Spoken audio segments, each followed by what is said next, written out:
So before I begin this talk today, I just want to ask a quick question to the audience. So if you can put your hands up if you've ever been so scared in your life, so frightened that you've accidentally peed yourself.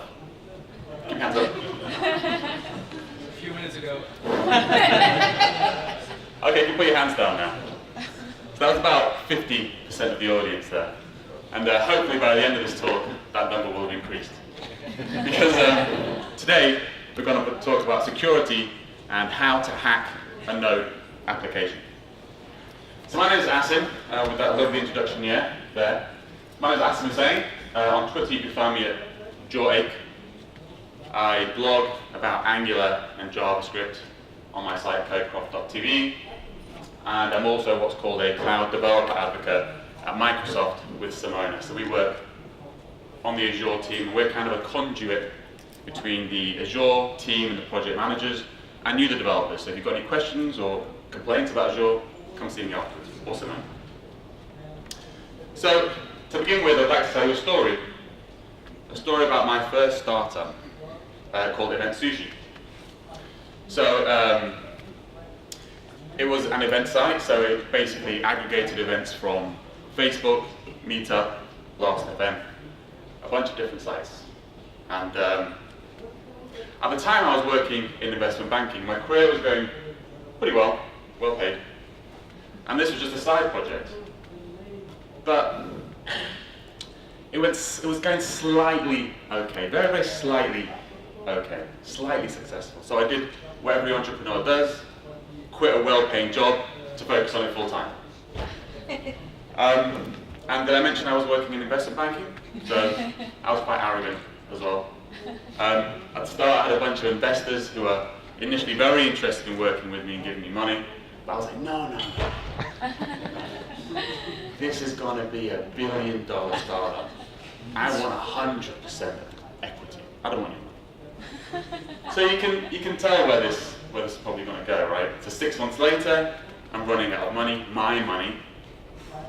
Had about 3 months left before I didn't have any money to pay rent, anything. So I started going back after those initial investors. They could tell. They knew I was desperate, so they backed away. No. All apart from one guy. He was like, Asim, I know you, I like you, we've been talking for 6 months. Just give me a demo in 7 days, and then we'll talk about investing. I was like, yes, save. And then, about 48 hours before the demo, I got an email from Linode. So Linode were my hosting provider at the time. They just gave you a virtual machine, and you installed everything you needed to install to run your application. And they said to me, listen, it looks like your server's making loads of brute force requests to a load of other servers. It seems like it's been compromised. If you don't fix this problem in 24 hours, we're going to shut you down. Just as a reminder, in 48 hours, I had a life-saving meeting with an investor. In 24 hours, I was going to get shut down. So, panic time. Okay. Straight away, logged onto the server, and I knew immediately something was going wrong.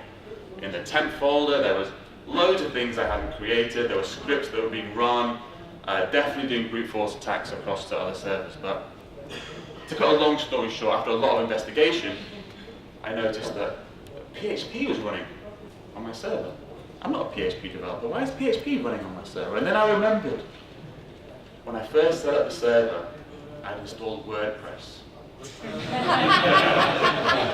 But I got rid of it straight away, but I forgot to remove it from the start script. So when the server rebooted, PHP started. It was an old version of PHP. And that's how the hackers got it. So to cut kind of a long story short, I basically fixed all the problems, removed it from the start script, contacted Linode. They said, fine, we'll let you keep running. Had the meeting with the investor, he invested. The startup still failed. But at least I survived for a lot longer, and I paid my rent. So, the lesson, the takeaway here is this, is that I'm no fool. Okay, I took security very seriously. I followed all of the instructions. Okay, I just forgot one tiny small thing. So if it can happen to me, it can happen to you. Okay, so you might guess I love stories. I love talking stories. I love listening to stories. And today I'm going to talk about hacking.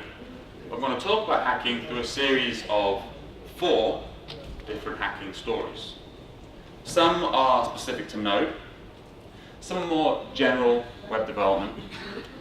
But all of them will have like a moral of the story at the end, or a lesson to learn. And maybe some steps you can do to protect yourself. So to begin with the first story, what we'll do, I think, is we'll start off with just a discussion of exactly what happened when I got hacked. So, but first, let me explain a few terms. So, a vulnerability is a hole in your security. So, for example, not setting up a firewall is a vulnerability. Oh, you know. An exploit is a tool or a piece of code, or even just a sequence of steps that you manually follow in order to take advantage of a vulnerability to do some bad things on a computer. So who's heard the term zero-day exploit? Yeah? A few people in the audience. Okay, good. A zero-day exploit is an exploit that no one knows about yet. Okay, it's a secret. And they get traded. I read the other day that the average price for a zero-day exploit is $250,000. Okay. But as soon as a zero-day exploit is found and known and put into the public domain, it stops becoming a zero-day exploit. Maybe call it a one-day exploit, or a one-week exploit, or a one-month exploit. But essentially, the clock starts ticking. How hard do you think it would be to get hold of a zero-day exploit, even if you had £250,000 in your back pocket? Quite hard, right? You need to know the right people. You need to be in the right circles. How hard do you think it would be to get hold of a 6-month exploit, one that's been in the public domain for 6 months? Pretty easy, right? Exactly. In fact, it's really easy. You can find it on the internet. This is one database, ExploitDB. There's loads of sites, this is just one of them. And then I'm just going to show it running, I'm just going to type PHP, recaptcha, hit search, and then just take a look at this. This is still, these are all on the same day, but we're still in 2017. PHP isn't very secure, by the way.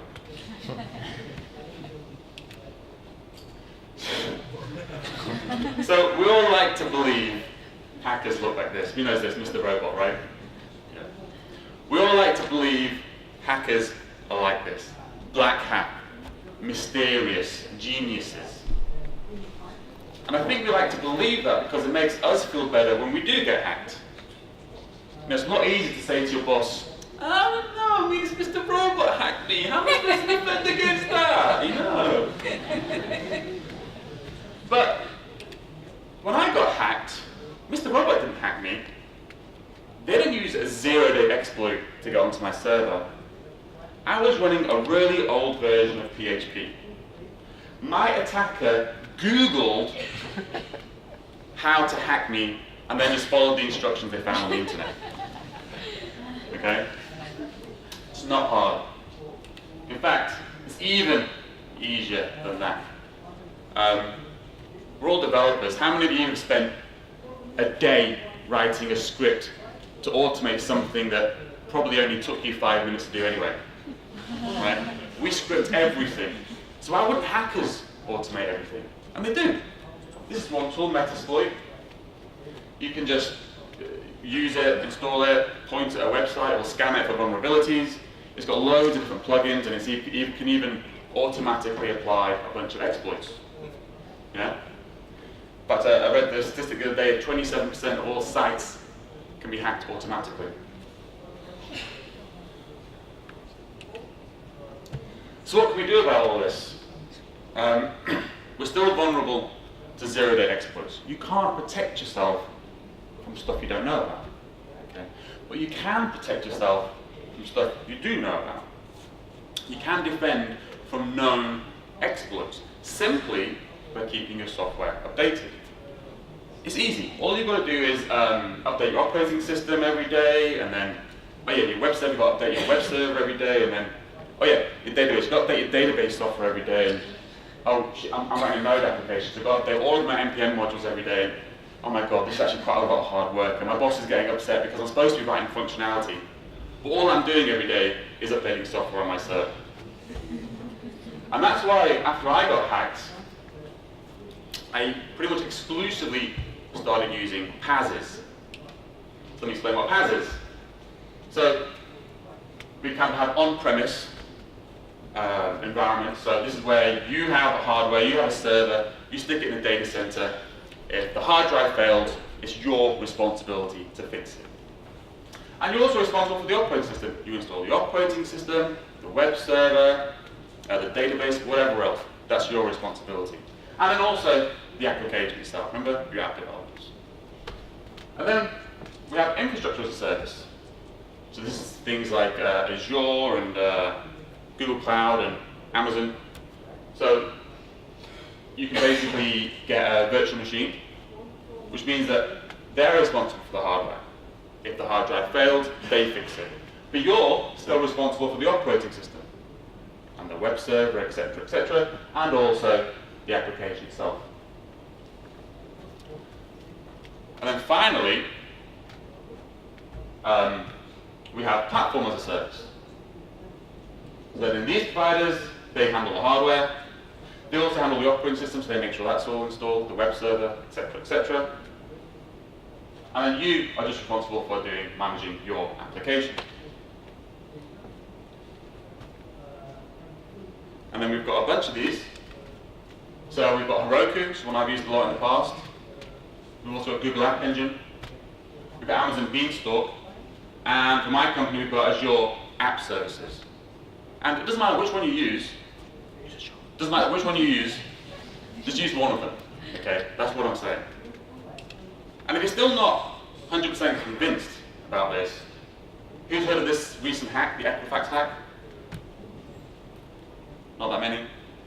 It's fairly recent. It's considered the largest hack in history. Happened March this year. Affects about 200 million people. Equifax is a $1 billion company, 10,000 employees. Did the hackers get through a zero-day exploit? No. They got in through a known exploit of Apache struts. Okay? The patch to fix the exploit had been out for 2 months before the hackers got in.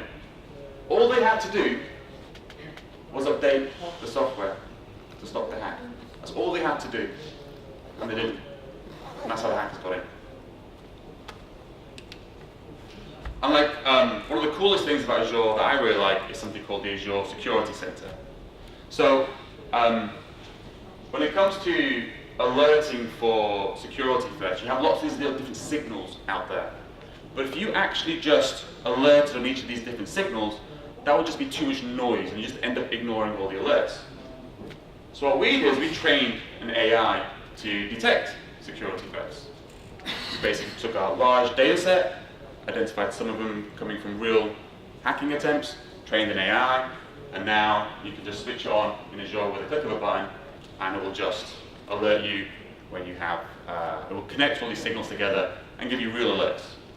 It's not perfect, but I'm lazy and it doesn't require any effort to use, so let's switch it on. Anybody know this show? Any fans?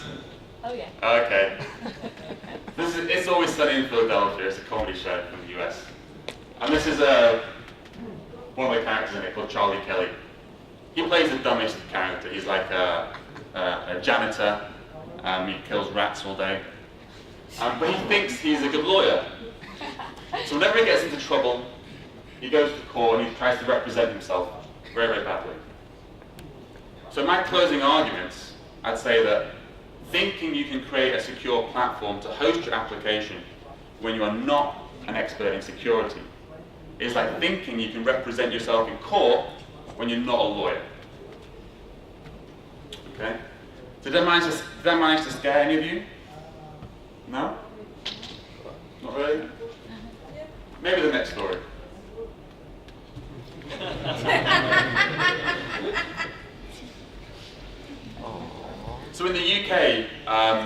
when you register a company, you have to register it with something called Companies House. So this is an actual real company that exists in the UK. Okay? Drop Table Companies Limited. You can actually go to it. You can go to the URL. And in fact, this is the address. 1 Moyes Cottage, Bentley Hall, Ipswich. And what this is an example of something called an injection attack, or specifically a SQL injection attack. And the goal of an injection attack is to run untrusted code in a trusted environment. Okay? So basically trick your application into running this SQL. And how would that work?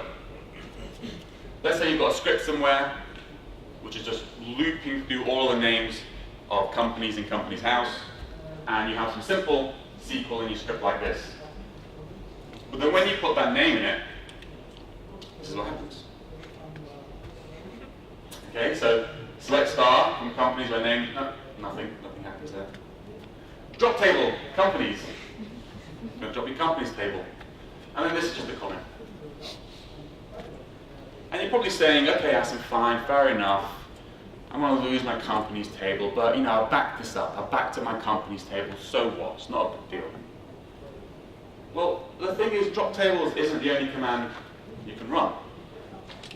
And there's actually automated tools. You're probably going to hear that word a lot, actually, automated tools. There's automated hacking tools out there. This is a famous one called SQL Map.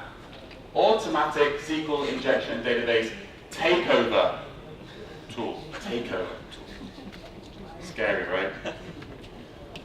Let's see how it works. So it's a Python script. Hopefully that should start running. Yep. You pass it your URL endpoint, which has the SQL injection attack, or vulnerability, as I say. It first scans it, sees what kind of software it's running, MySQL. And then, a second. Now we know it's MySQL, we can just try with a bunch of common passwords with MySQL. And there we go, it's found it's using one of the common passwords, so now we're in. Now we can do things like dump the tables, get the users table. But it doesn't just stop there actually, because with MySQL you can also run something called OS shell, which is running commands on the server that MySQL is running on. Now doing ls, and a cat, etc. password.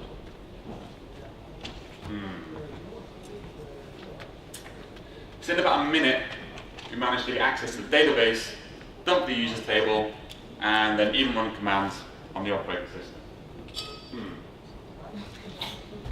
So what's the moral of this story? Actually, the moral of this story is don't assume your inputs will arrive in the format that you expect them to be. You might expect the name to just be formatted like a name. No, it might come as a SQL statement. What's the solution? The solution, you're going to hear this term a lot when it comes to a lot of these security issues, is sanitization. So in Node, we've got a module called SQL string, and you can pass it any string that's coming through that's untrusted from a user input, and it will escape anything that looks like a bad SQL statement, a security hub, and then you can execute that string just in a SQL query. And if you use something like the Azure SQL database, it automatically detects SQL injection attacks and actually feeds that all back into the AI and the security center, which I mentioned before. Oh. So how are you feeling now? A little bit more scared? I mean, I showed you an automated script which took over a database in under a minute. You're not scared? No? Okay, maybe the next one. Who's heard of this firm? Anybody? They're small. I still use SVNs. So GitHub, right? GitHub, everyone knows GitHub. GitHub has something called a bug bounty. Okay? So they pay ethical hackers, white hat hackers, a prize if they find a security hole and they tell GitHub privately about it, give GitHub the ability to fix the problem privately before they tell the rest of the world. And there's a really great write-up of I think, a really fascinating vulnerability that was found by this user, Orange Side. That's their Twitter handle if you want to follow them. And I think it's a really, really great story because what they do is they chain 4 small vulnerabilities together to one big vulnerability. And it feels like, I love heist movies or movies where they rob a bank, right? And this story feels like that. Lots of different things, and at the end, he robs the GitHub bank. And I'd love to share the story with you. Okay. So, we all know GitHub, so maybe we know about webhooks. When you push to GitHub, you can set it up so that it then issues a post to some URL which you specify. Very straightforward, right? What if you set the webhook as webhook host? Yeah? Then you would basically do the git push, and then behind the firewall, you're going to post to something else, and you can do another process, right? It doesn't have to be just local host and port, any process on the same server. But you know, this is GitHub, right? They're not that stupid. They use the sanitizer. This is untrusted input. So they use the sanitizer, and that sanitizer blocked localhost. But they forgot about 0. Okay? So in some systems, 0 can resolve to localhost. So that's it. That's one vulnerability, one way in. But there wasn't much that they could do with this. Okay? But the only thing you could really do with this one was 9200 is Elasticsearch. And if you post to this API on Elasticsearch, you can shut it down. Right? But that's not really that big a thing. I mean, you basically figured out a way of shutting down the ability to search. It's not, you know, so what? It's not a slight denial of service. Then they spent a little bit more time kind of figuring out how can we take advantage of this further. So after a couple of days, found a service called Graphite that's also running. It's Python. I know we're not Python guys. Don't worry. Okay. I'll take you through this. So there's Graphite. And Graphite is kind of a charting tool. And this is like some code that gets called after you post to an endpoint on Graphite. And it's open source, so you can just check the code on GitHub. Checking code on GitHub. To figure out what it's doing. And what does this code do? So let me take you through it. Gets the URL from the query parameters, splits the URL, gets a path, and then makes a connection request to that path. So, not that big a deal, right? I mean, what have we done really? All we've done, if this was the webhook URL, we've turned a post into a get. So when you do git push, it posts to Graphite, propose send email, and then that code that I just showed you then takes this URL and just does a get to it. All we've done is converted a post to a get. A post to a get. Not a big deal, right? Just 2 tiny little vulnerabilities, tiny little ones. But if you look at this code here, this is using something called a HTTP connection. We've got some people in the know in the audience. HTTP connection. And what this has is a known vulnerability called carriage return line feed injection. Carriage return is how we did new lines in Windows. /n line feed is how we do new line on everything else really. So carriage return line feed is kind of a cross-platform way of saying new line. And this converted into, so what would happen if you did a GET request to this? Well, then we make a HTTP request which looks like this. Okay. So what is actually happening here? What happens when you do a HTTP request? And we're going to dig into this a bit further in a second. We're opening a port, opening a connection to this host, this port, and then we're sending each of these ends with a new line. We're sending each of these ending with a new line, and to end the HTTP connection, HTTP message, we send 2 new lines at the end. But that HTTP connection library expands out those new lines into this. Okay? So if something on the other side is expecting HTTP, then it's going to go, oh yeah, get slash, I know that, fine, I understand. Hello? What's hello? This isn't a HTTP message. Malformed message. Get rid of this. Okay, so we found a way of sending a malformed message to another HTTP server. So what? Well, what if you sent it to this instead? Okay? So this port here, this is memcached. It's not a HTTP server, it's a memcache server. And so if you try to do a GET request to that, it would turn these, set key, turn these into new lines and spaces, and then you basically end up sending something like this. But again, what is a HTTP message? What is it? It's nothing. You open up a port to a computer somewhere, and you send it a line at a time. If this knows HTTP, then it can read HTTP. If this doesn't know HTTP, then what protocol is it using?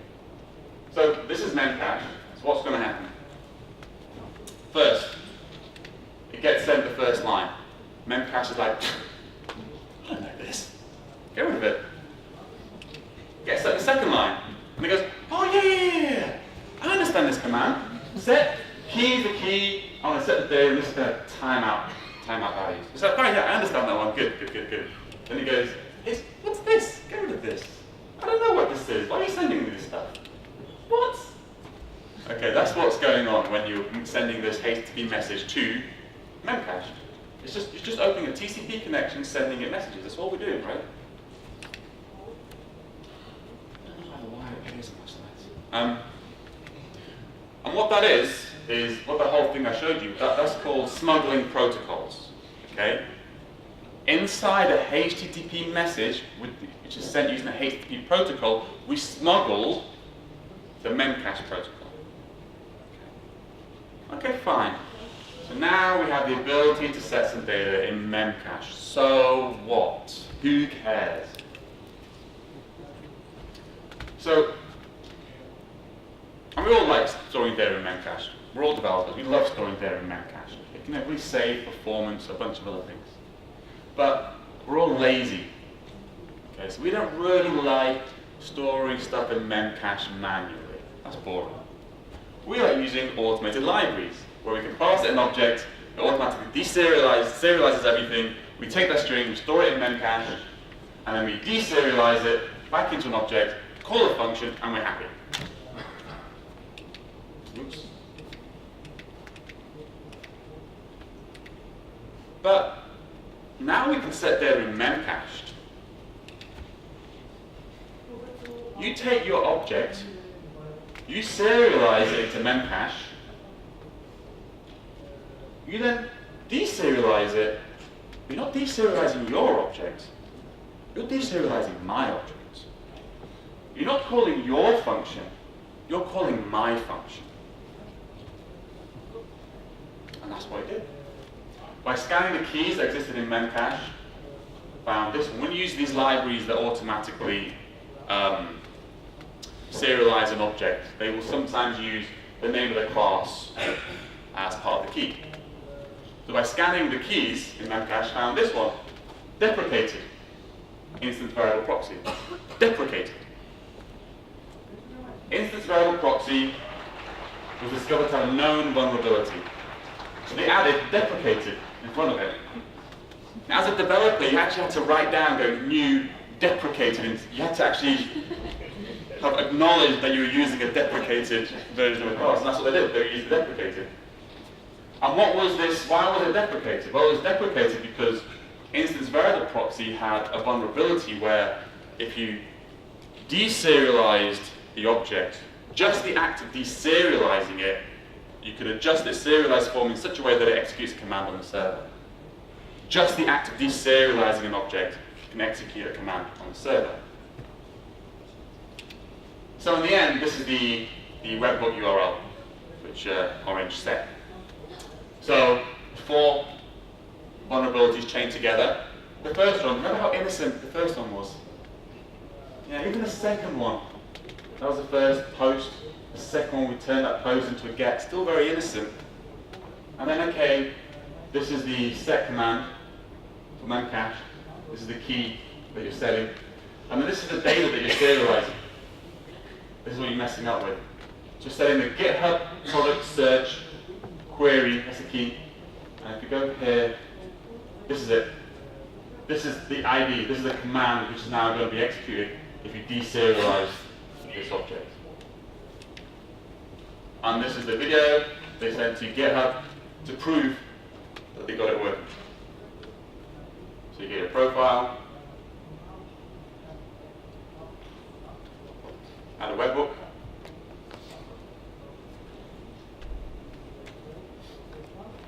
opens up the script to figure out what the webhook URL is.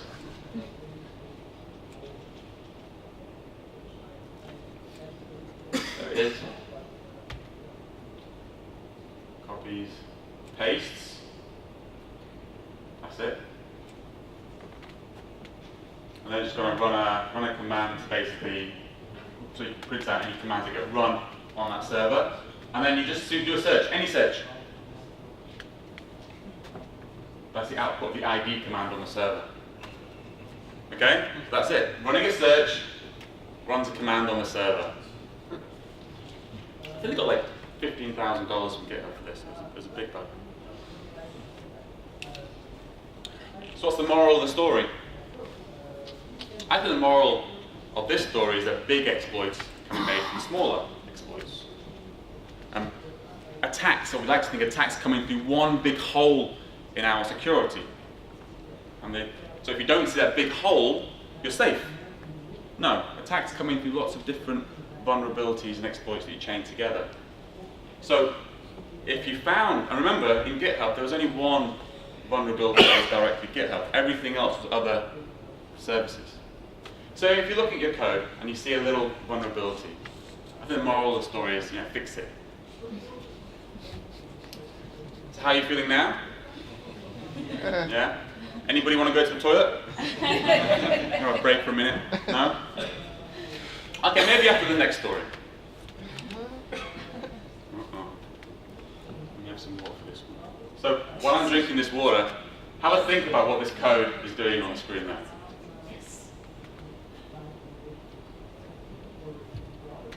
Okay. So I'm taking the environment variables and converting it into base64 string. Okay, so what about this? What's my server doing now? Wait a second. This script seems to take your environment variables and post them to my server. How many of you keep secret keys, passwords in your environment variables, connection strings, yeah, on your server, etc.? What if I told you I could make you run this script on your server, giving me all of your environment variables? Believe me?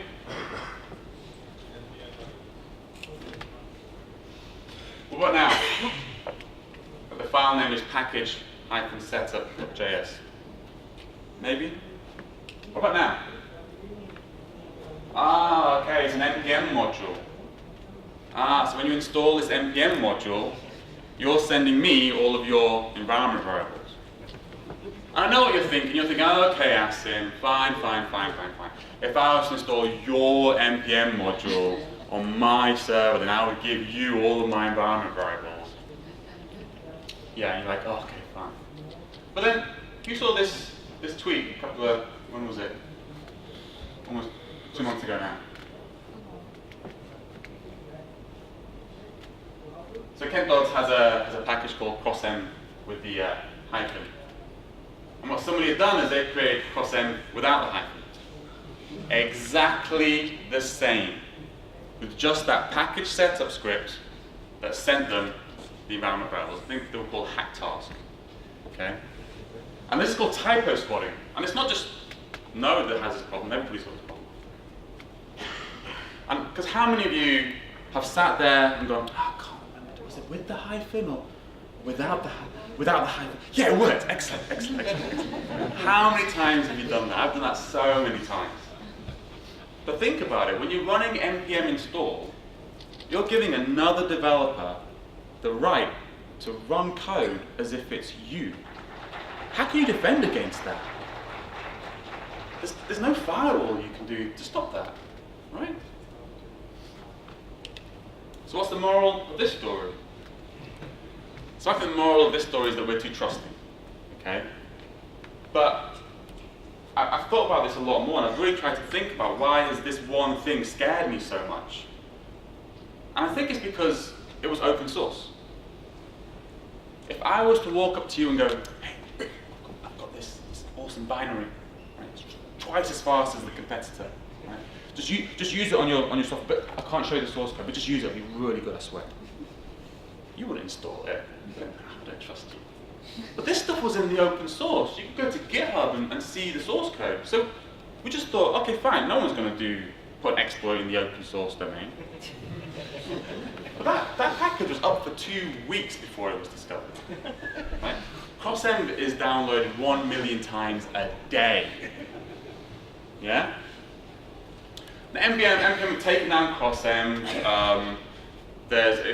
When I share the slides out later on, there's going to be links to commands that you can run to determine if you've accidentally installed this and installed one of the other ones, because a whole bunch of other modules were discovered. They're looking at ways to kind of do static analysis to determine if a module has an exploit in it. But, I mean, come on, whatever we try and defend against, someone's going to find a way around it, right? There's always going to be a hole or vulnerability. So, just all I can say is double check everything that you install via npm. So, what's the takeaway of all of this? I'd say it's stop pretending. Stop pretending because you've spent a few minutes thinking about security, that you know how to create a secure platform. There are people who spend all day, every day, just thinking about new and ingenious ways to get around your security. So use a PaaS. Don't assume people will use your site, your forms, your API in the way that you expect. Okay? Sanitize your inputs. I'd say there's no such thing as a small vulnerability. They can be chained together into a large vulnerability. So fix them. And don't trust anyone. I don't have a solution for this, so here's a unicorn. If you want to learn more, you can take my colleague Brian Clark. He's got a really good course on Pluralsight called Node.js Security. It's with Angular, but it's general across the board. And if you want to, hopefully I scared you all, maybe you want to jump to the toilet as soon as possible, but I keep this slide up so you can follow me on Twitter. I'll be posting the slides later on, and in the slides I've got links to all the PaaS platforms and everything I've spoken about today. And yeah, that's it. Thank you very much.